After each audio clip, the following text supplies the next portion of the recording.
Shalom, saudara-saudari dalam Tuhan.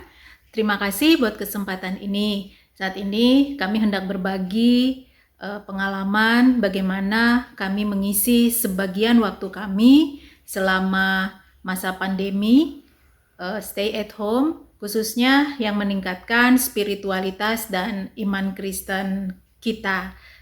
Kiranya ini menjadi berkat.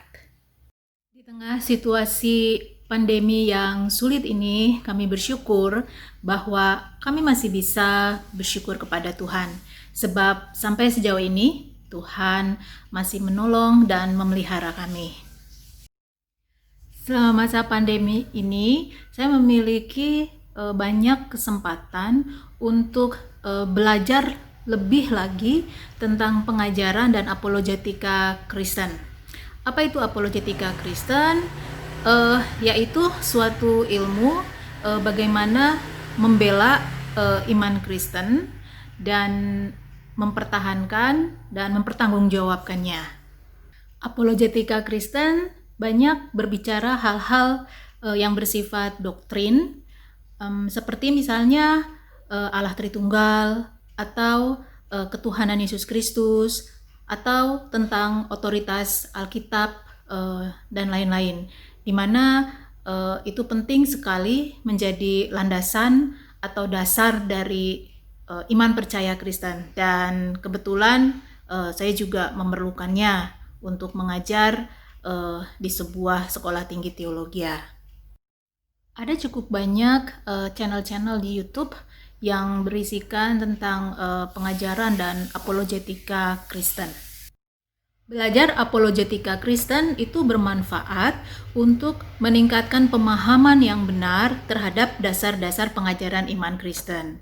Dengan demikian, kita dapat meluruskan pemahaman dan interpretasi yang keliru tentang dasar-dasar iman Kristen yang datang dari orang-orang Kristen itu sendiri ataupun orang-orang di luar penganut iman Kristen. Sebagai contoh, beberapa waktu yang lalu ada polemik di kalangan hamba-hamba Tuhan mengenai virus corona.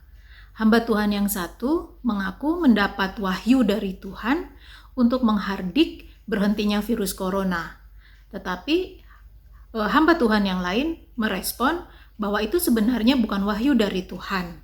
Nah, kalau bukan dari Tuhan, berarti dari mana? Hamba Tuhan tersebut mengatakan bahwa itu adalah nubuatan palsu, dan orang yang mengatakannya berarti nabi palsu. Nah, untuk menjawabnya, kita harus memahami apologetika Kristen.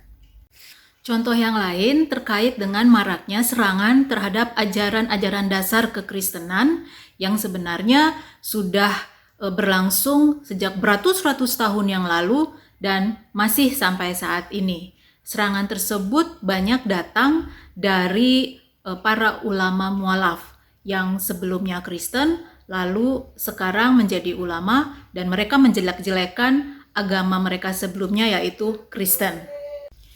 Kita sering mendengar banyak yang menjelek-jelekan kekristenan dan ajarannya. Misalnya saja mereka mengatakan bahwa orang Kristen punya 3 Tuhan, Tuhannya punya anak, atau mengatakan bahwa Yesus itu tidak benar-benar disalibkan dan lain-lain. Maka di dalam channel Apologetika Kristen, seorang apologis Kristen akan mengoreksi pemahaman dan penafsiran yang keliru tersebut dan akan meluruskannya sesuai dengan apa yang diajarkan di dalam Alkitab. Terus belajar dan semakin mampu dalam apologetika Kristen sangat penting. Sebagaimana firman Tuhan dalam 2 Timotius 4 ayat 2 mengatakan, "Beritakanlah firman, siap sedialah baik atau tidak baik waktunya. Nyatakanlah apa yang salah, tegurlah dan nasihatilah dengan segala kesabaran dan pengajaran." Oleh karena itu, kami juga menugaskan kedua orang putri kami selama stay at home untuk setiap hari mendengarkan channel YouTube Apologetika Kristen minimal 2 topik, dan saya menentukannya apologis channel Luis Prasetyo. Dengan mempelajari apologetika Kristen sejak dini, kami berharap anak-anak memiliki bekal landasan iman Kristen yang kuat, sehingga ke depannya mereka dapat mempertahankan iman Kristen di tengah-tengah kemajemukan agama, juga nilai-nilai di masyarakat. Ada beberapa channel YouTube Apologetika Kristen dari para apologis dalam negeri. Namun kami menugaskan kepada anak-anak kami apologis bernama Luis Prasetyo karena video-videonya relatif singkat, penyampaiannya cukup menarik, tidak membosankan, bahasanya mudah dipahami dan santun, terlebih isi pengajarannya sangat alkitabiah. Ada juga apologis Kristen luar negeri yang bernama Christian Prince. Video-video pengajarannya pada saat ini sangat viral, dengan pengajaran yang sangat berani dan belak-belakan.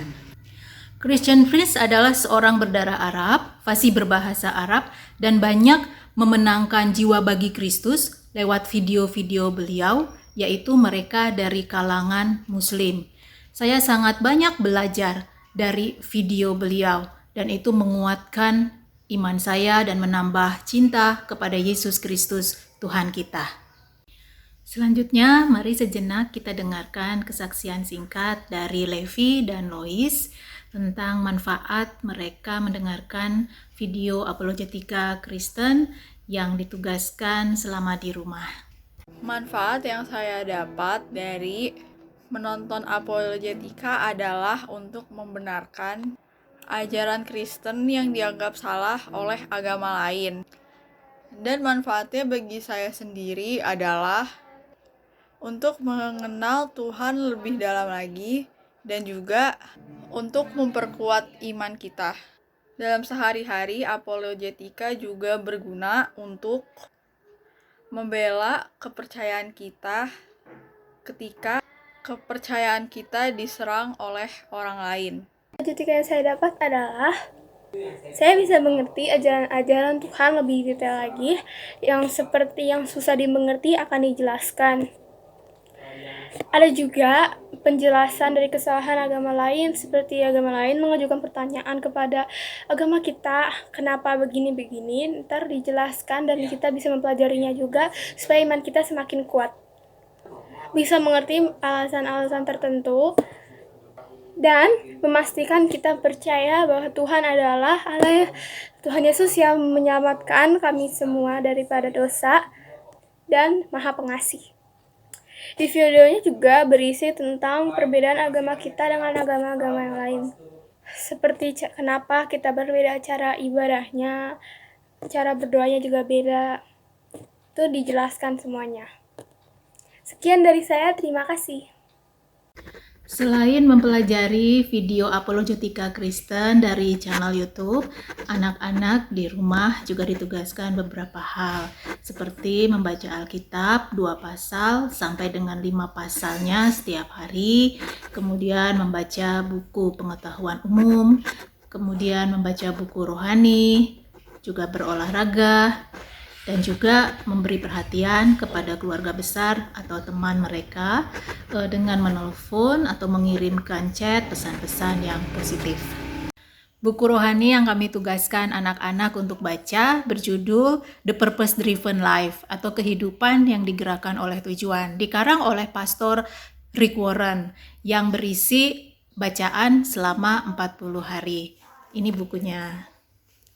Bukunya sangat bagus, berisi pemahaman akan konsep-konsep dan juga hal praktis dari tujuan Allah menciptakan manusia, apa tujuan hidup manusia, dan bagaimana relasi antara hidup selama di bumi dan di kekekalan nanti.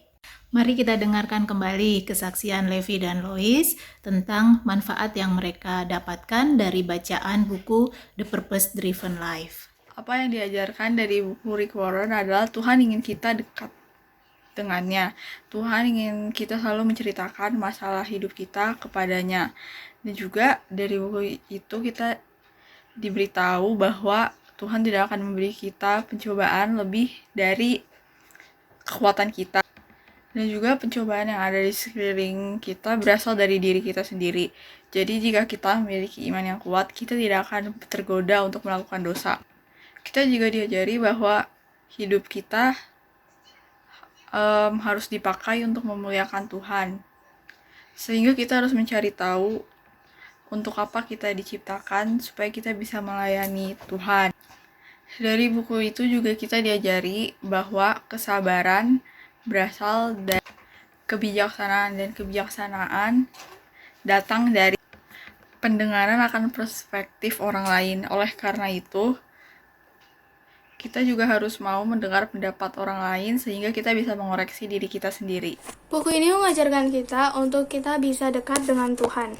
Kita berada di dunia ini karena kita telah diutus oleh Allah untuk menjadi umatnya. Di buku ini menjelaskan semua hal tentang itu. Tetapi kehidupan hanyalah tugas sementara dari Allah. Allah juga ingin saya untuk dekat kepadanya dan juga menjadi sahabatnya agar bisa menyenangkan hatinya. Kita juga telah dibentuk keluarga Allah, yaitu umat Kristen yang percaya kepada Allah. Dan kami semua ditugaskan untuk mengembangkan komunitas. Dan jangan lupa kita diciptakan untuk menjadi serupa dengan Allah, Kristus, dan diciptakan untuk melayani Allah. Dan kita juga diberi misi oleh Tuhan, yaitu untuk menyebarkan firman Tuhan. Allah juga ingin hidup kita dipenuhi dengan tujuan. Itulah apa yang saya dapat dari pelajaran dari buku Rick Warren atau Purpose Driven Life. Oh ya, ada yang terlupa bahwa selama pandemi dan stay at home, kami belajar musik setiap malamnya. Kami menyanyi lagu-lagu rohani diiringi alat musik. Lois melatih biola dan gitar. Levi juga demikian, ditambah keyboardnya. Kami sama-sama menciptakan nada-nada improvisasi untuk biola. Sungguh suatu hal yang indah ketika kita bisa memuji-muji Tuhan diiringi musik.